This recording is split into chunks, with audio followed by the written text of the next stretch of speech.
Here are two of the most inspiring, badass women I know. Julia Butterfly Hill and Idina Menzel.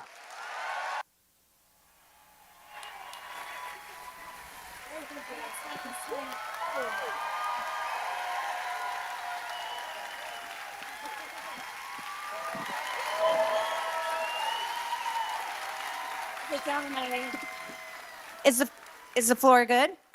I like the floor. Do you like the floor? You sure? Okay, cool.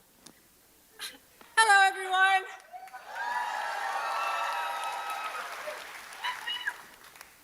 So, how freaking amazing is the show?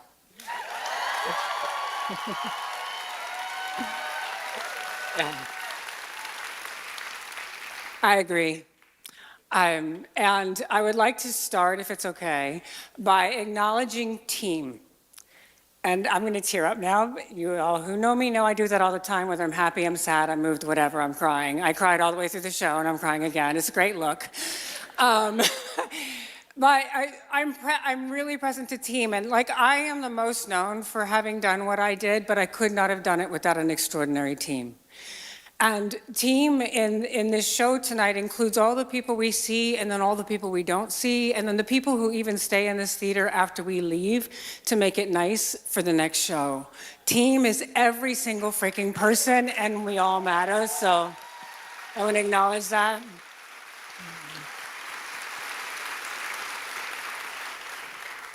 And I'm just in awe that I get to be here with you tonight and with all of you for such an important show. Like, our world needs more of this in every format, in every space, all over the world.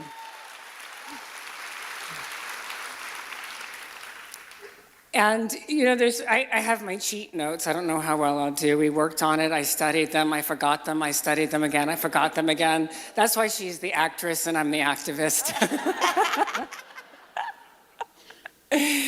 But tonight I wanted to come because I wanted to really do everything in my power to uplift the ultimate, like the message, the legacy of this show. And one of the things that I was really present to is the courage it takes to put forth an original piece, and an original piece that is so deeply driven by the heart. Extraordinary.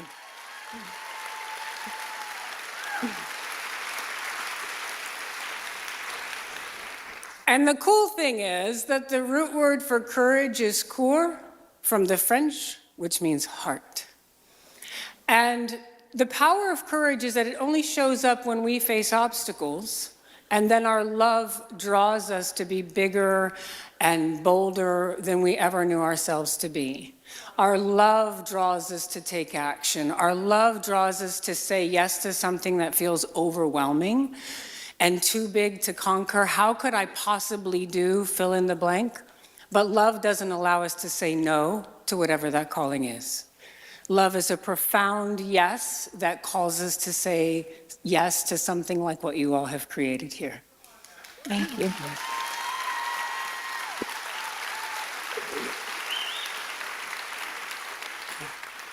I'm just going to let her keep talking. I just sang 12 songs. She sounds good. Thank you. I can shut up now if you'd like to say something. No, well, you did. You're crying. Sorry, everybody. It's very special that you're here. First of all, we finally first met yesterday. I mean, I feel like I know her because I've been with her and experiencing her and using you as an inspiration, channeling you is a better word. And for you to be here this weekend, when this is our final weekend, it's such beautiful closure for us. Thank you so much.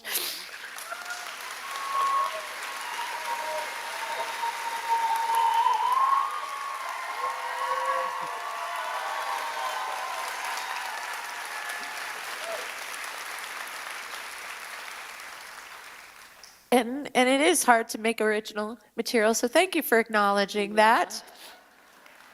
Because people quite often ask for it, and then when they get it, they critique it. So, sorry. let me This give is you a about love No, and but let me courage. give you. I got something to help you in this moment because I learned when I accidentally became public, I learned these great lessons. For every action, there's an equal and opposite criticism, and no deed goes unpunished. So you're rocking it.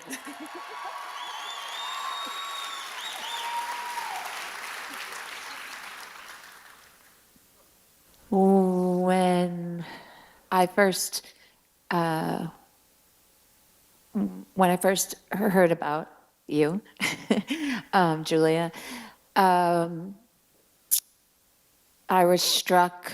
I'll go in the order, because I'd like to say I wanted to go up there and save the redwoods and go in front of those companies and tell them to fuck off and all that. But I was so taken with the idea of this woman just being catapulted, drawn to do this kind of service, to have this kind of fortitude and endurance to do something like that. And it made me question myself and what I've given back in the world and what am I what am I capable of? And so that was the first thing that came to me. I guess that's kind of self-serving, but no, I was inspired by what you had accomplished, and I wanted to do something like that, but I didn't know how to do it. And then I was also drawn to the idea of escaping and all the things that I wanted to run away from. And this is before I had my son, I would say. He's here, so I don't want him to think.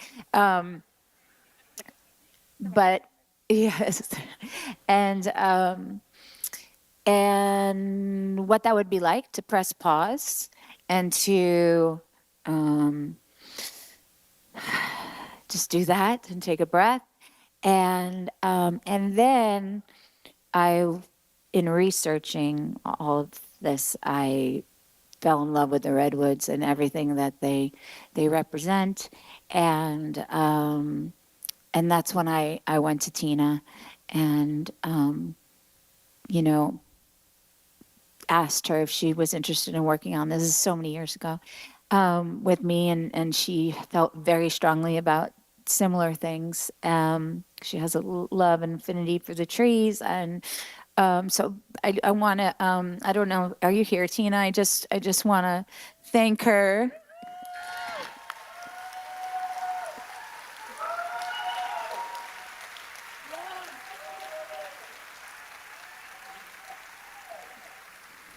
Because Tina Landau has courage. Every project that she does, she doesn't phone it in. She takes risks, and she's given her entire heart to this. Everything that you see on stage, she put in I don't know the technology word, but like she's got, what is it? What kind of files does she have of like all the pictures and the images and all her research of Julia and other arborists and activists, and so much of what you saw is straight out of what she manifested it, and she brought the community together and this team so that we could all do this together. Anyway, so that was the order of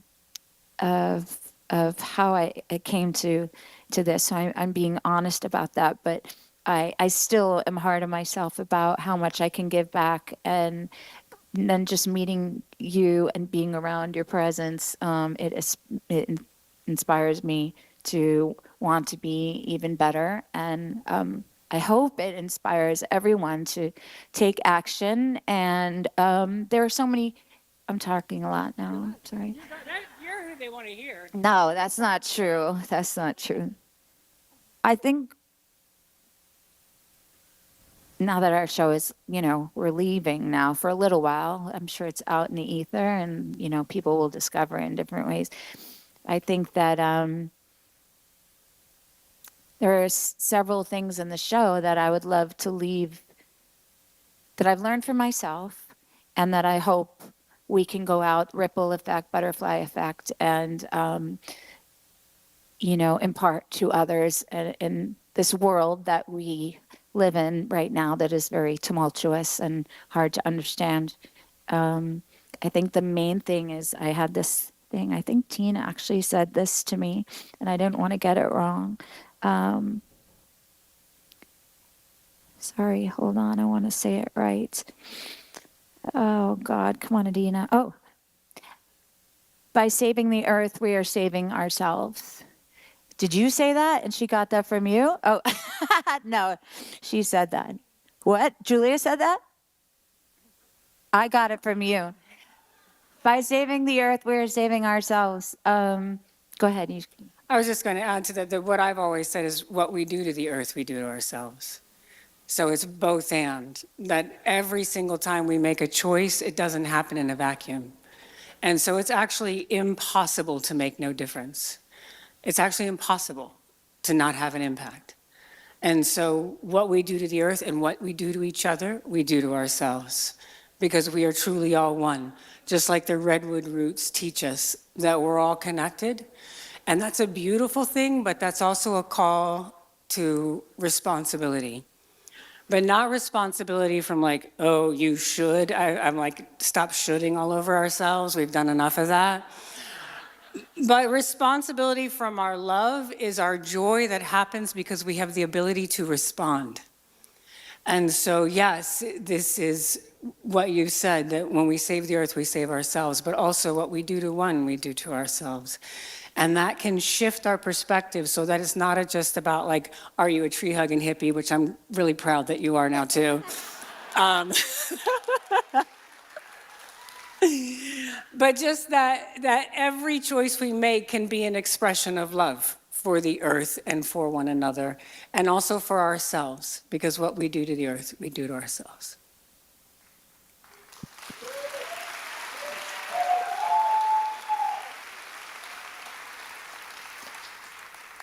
What I learn every night from doing this show, which I hope maybe you also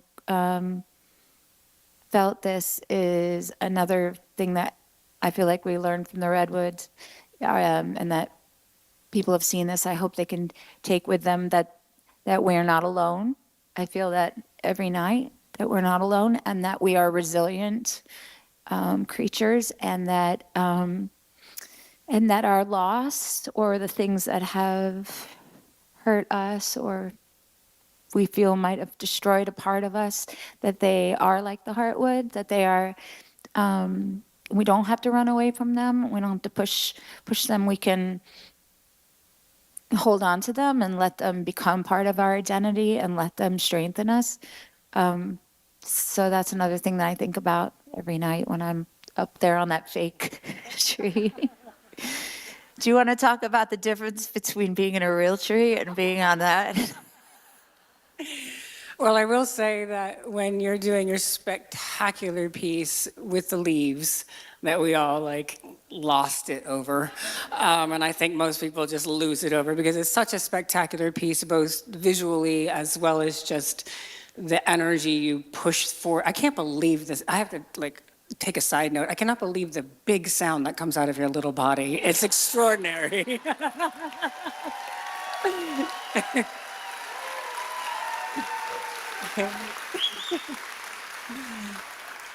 But in that piece in particular is one of the numerous times throughout the show that I cried.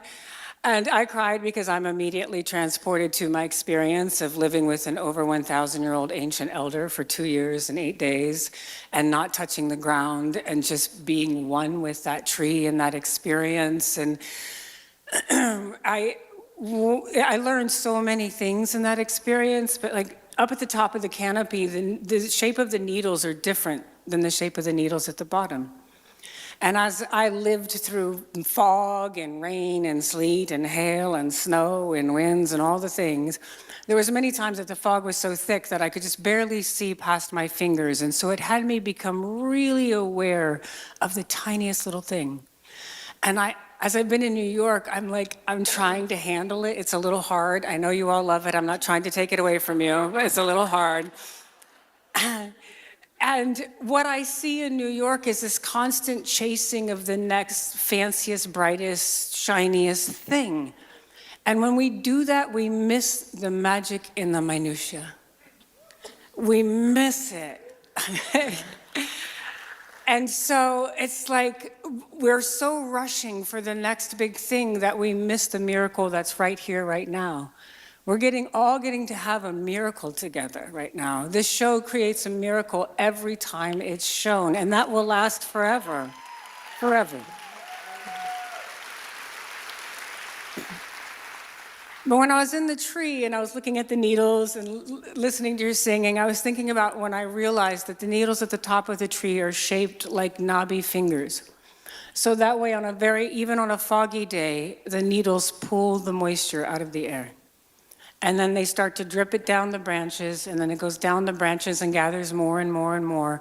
And then the needles at the bottom of the tree are more flat, so that when that water hits it, it literally acts like nature's sprinkler and sends the droplets out to nurture the soil all around the tree.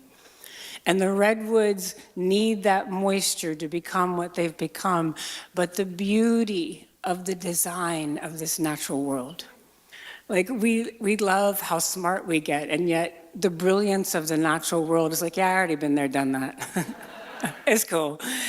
And so that's what I was experiencing each time, last night and tonight when I was watching you and listening to you, that the majesty of a needle and the shape of a needle, that we are in awe of the great big redwood trees, but also the shape of the needle plays a part in how they become who they become.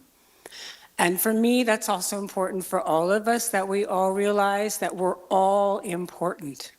We all have something special to provide. We all have a gift that's uniquely our own, that is our gift to offer to the world.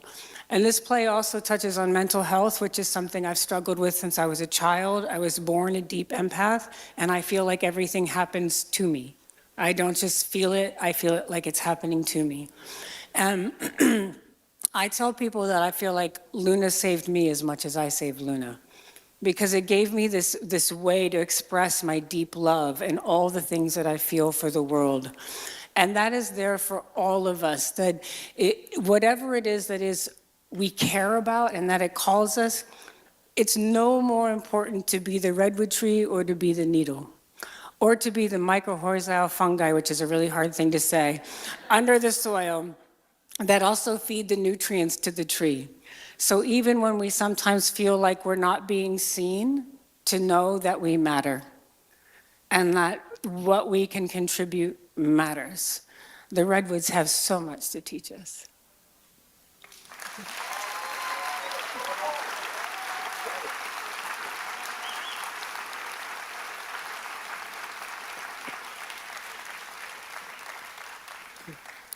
I'm not going to try to just tell you anything more about the redwood. We only have a few minutes more, so I want to turn it back to you because it's such a blessing for us all to have this special time with you. And I want to acknowledge that you're like having to use your voice constantly, and you're putting out all this energy constantly, and then you're doing it on a very personal level again after the show. So I want to thank you for that. I know it's so meaningful that, like, I'm leaving, and it's going to be with me the rest of my life. And I'm sure for most, if not all of us here, we get to hold this within us and take it back out into the world. And so with our few minutes left, I would love to know, like, yes, this is closing on Broadway, but the legacy is going to live forever. It's going to live in the hearts and the minds of everyone you've touched.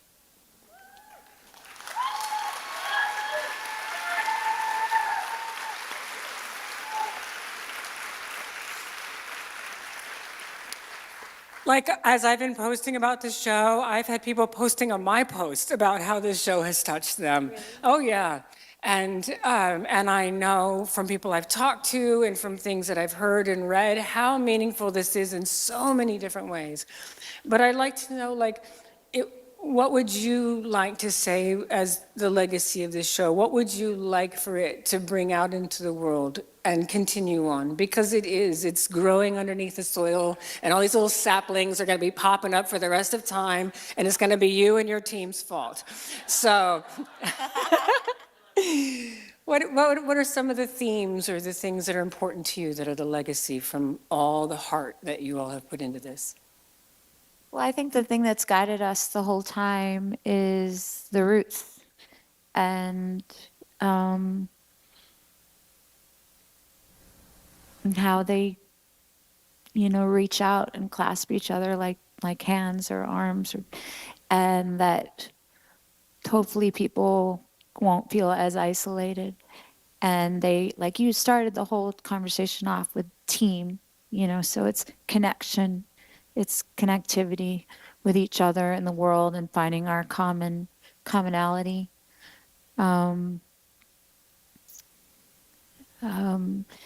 There's something that we don't have in the show that I was reading about that, and correct me if I'm wrong, when a redwood does fall, that they're sort of sacrificing themselves in a way so that more sun can get in, and then their sort of ecosystem on the ground, it becomes like a whole other ecosystem. It's huge if you go and visit them, and there's all these different creatures and things that grow from it, or the branches themselves. And then there's branches that look like any trees we see here look like they're growing out of these branches. So it's just the endurance, the sort of not giving up, I think, on ourselves. Like the redwoods don't give up. They survive. They through fires, and like I said, I just think it's that we're not alone. We're here for each other, and that's just what I take. That's wonderful. Good. Thank you. Can I ask? Yes. Can I ask you a question? I was thinking about how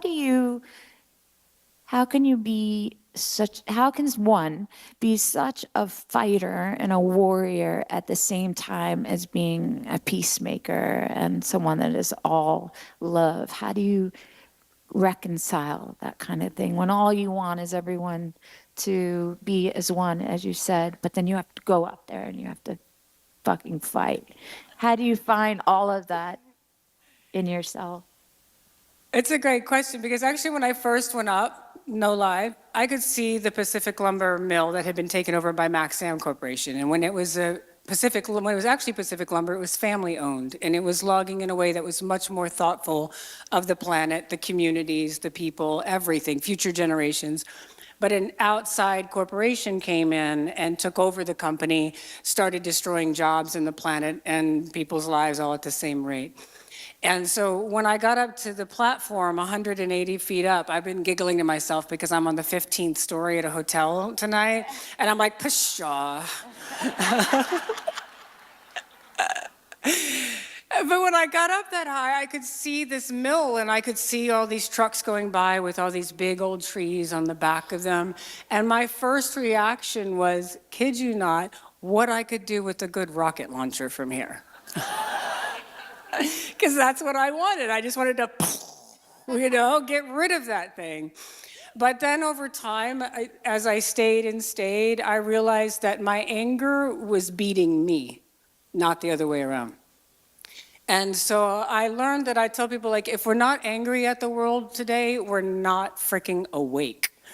But do we do what we do out of our anger, or do we do what we do out of our love? And anger was consuming me, and I would have never lasted 2 years and 8 days and being able to do what I was able to do, because the anger would have consumed me. But then what I realized is anger is always a defense mechanism for the fact that something we love or care about, something, a person, an animal, a place, is being hurt, violated, or destroyed in some way. And our anger is the defense mechanism to help protect us from the grief.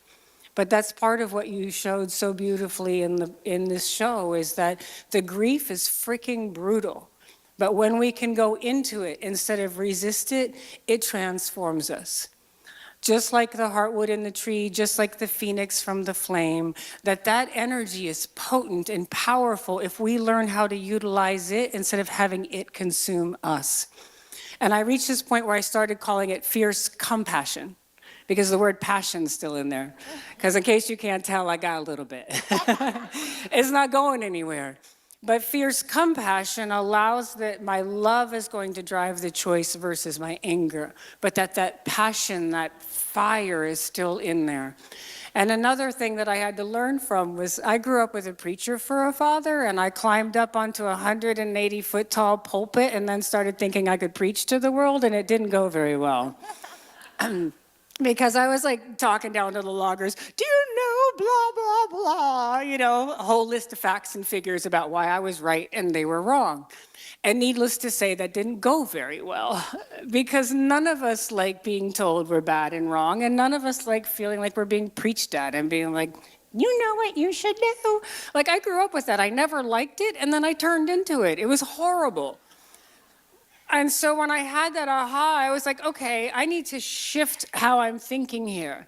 And one of the things that I started to realize was that we have the choice to be, in many cases, we have the choice to either be right or be connected. And the Redwoods teach us about connection and the strength of connection.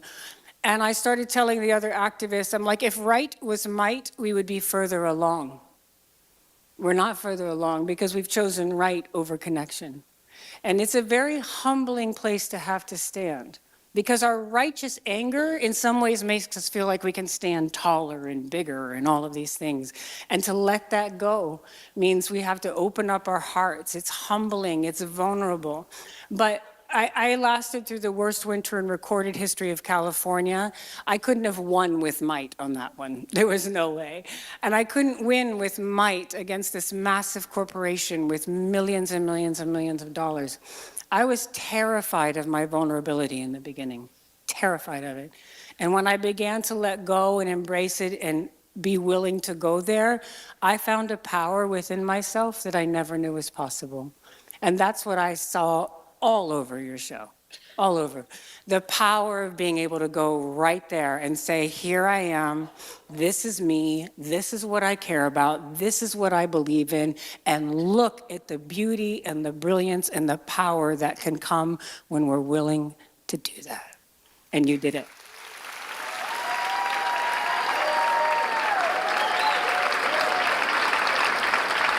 I think our time's up, girlfriend. Thank you, everybody. Love you.